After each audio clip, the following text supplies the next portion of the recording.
नमस्कार, स्वागत है आप सभी का जी राजस्थान में। मैं आपके साथ खुशबू खान और बुलेटिन में बात करेंगे भगवान देवनारायण का 1111वां अवतरण दिवस है आज, और भगवान देवनारायण की जन्मस्थली आएंगे पीएम मोदी। आसिंद के मालासेरी से करेंगे भगवान देवनारायण के दर्शन। भगवान देवनारायण के दर्शन के बाद जनसभा को संबोधित करेंगे पीएम मोदी।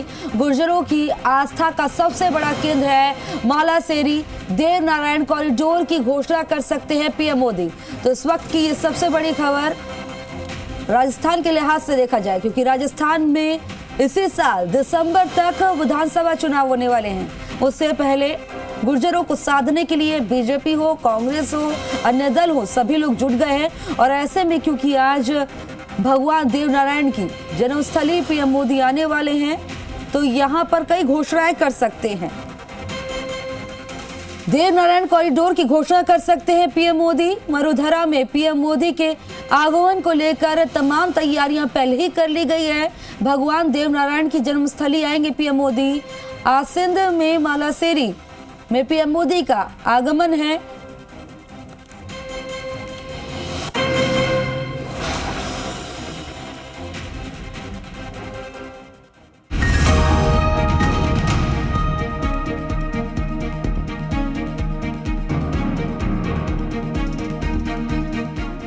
प्रधानमंत्री नरेंद्र मोदी की सांस्कृतिक यात्रा का अगला पड़ाव 28 जनवरी को भीलवाड़ा में है।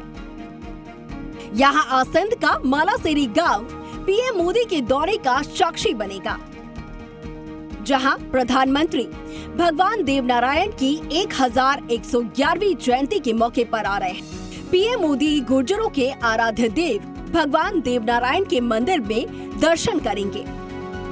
तो वहीं इसके बाद मेवाड़, हाड़ौती और मारवाड़ से लेकर डांग क्षेत्र तक बड़ी तादाद में आने वाले लोगों को संबोधित भी करेंगे।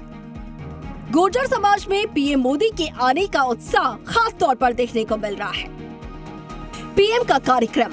पीएम मोदी शनिवार सुबह 9:20 पर दिल्ली से रवाना होंगे। सुबह 10:30 बजे उदयपुर के डबोक एयरपोर्ट पहुंचेंगे। तो वहीं सुबह 11:30 बजे हेलीकॉप्टर से मालासेरी पहुंचेंगे।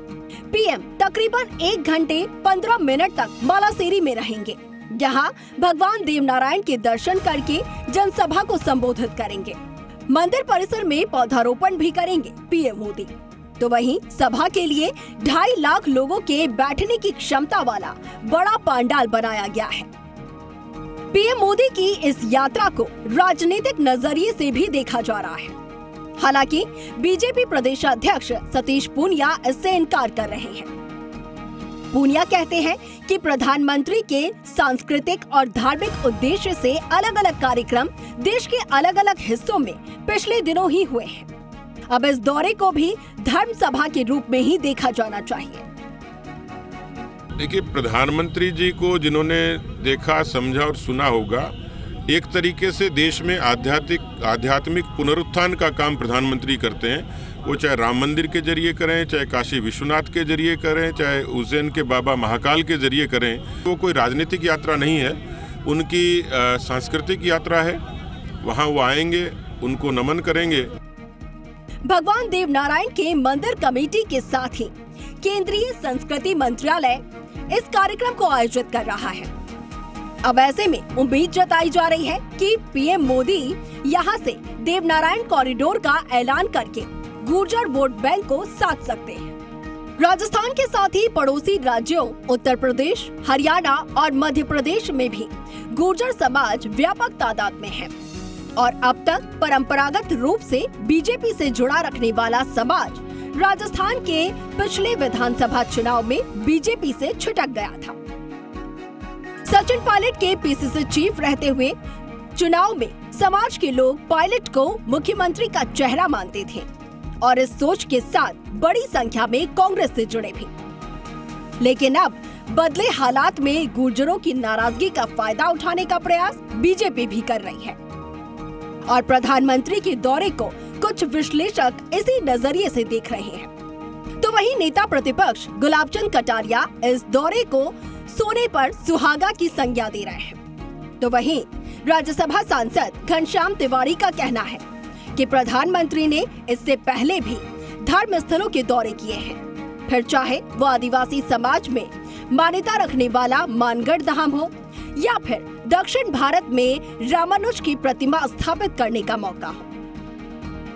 अब इसको केवल गुजरों के देवता है देवनारायण, ये पता नहीं दुर्भाग्य है। कोई भी महापुरुष किसी एक समाज का नहीं होता है, वो सबका होता है, क्योंकि उसके जीवन के आदर्श के कारण से ही हम उसको भगवान के रूप में मानते हैं। मैं सोचता हूँ हम लोगों ने पहले भी वहाँ स्थान पे कई बार गए होंगे, हम लोगों ने भी, वसुंधरा जी ने भी वहाँ उस स्थान की कई बार पूजा की होगी।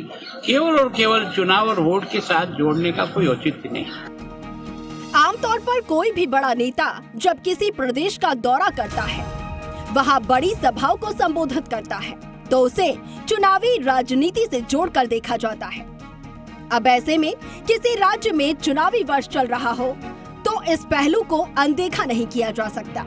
अब भले ही बीजेपी इसे राजनीतिक दौरा नहीं मान रही हो, लेकिन समझा जा रहा है कि परोक्ष रूप से वो बीजेपी के चुनावी अभियान की शुरुआत है। शशि मोहन शर्मा, जी मीडिया, आसिंद, भीलवाड़ा।